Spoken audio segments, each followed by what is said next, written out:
gives me immense pleasure to note that young individuals on the Indian and Australian side have worked together during this pandemic period to come up with Build Back Better, a post-COVID-19 recovery strategy.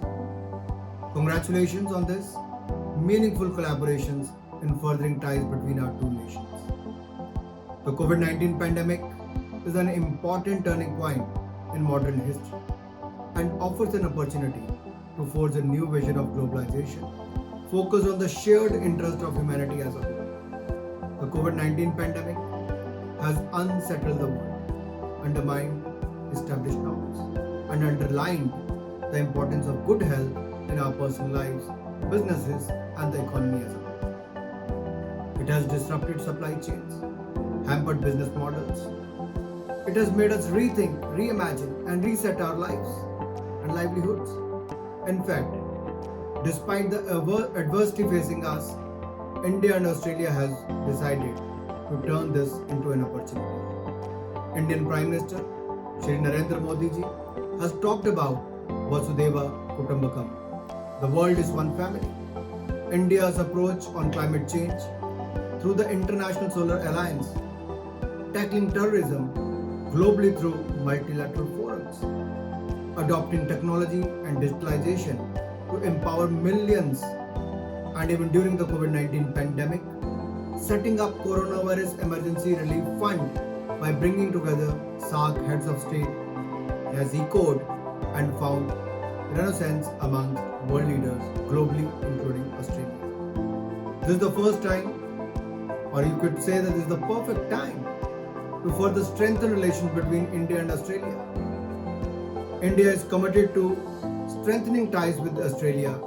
It is not only important for our two nations, but also for the Indo-Pacific region and the whole world. As the world grapples with the pandemic, India under Prime Minister Modi has decided to reboot, reform, and research on the path of Atmanirbhar Bharat for economic revival. Atmanirbhar Bharat is the vision of self-reliant India that creates value and wealth for all, accelerates growth, integration, and opportunities for Indians and the world at large. Global economic resilience can be achieved by stronger domestic economic capacities. This means expanding our domestic manufacturing base, a robust financial system, and diversification of international trade. This opens up vast opportunities for Australians looking to expand, collaborate, and accelerate growth. Further, in sectors of defense production, atomic energy, space, logistics, agriculture, food processing, we announced our intention of opening them up and inviting private companies on board. India invites Australia and the world to invest in our growth story and becomes partner of equitable growth and wealth. India offers Australia and the world a perfect combination of openness, opportunities, and options. And finally, before I end, let me say this. Virtual conferences are the new normal. Collaborations will help us triumph over crisis.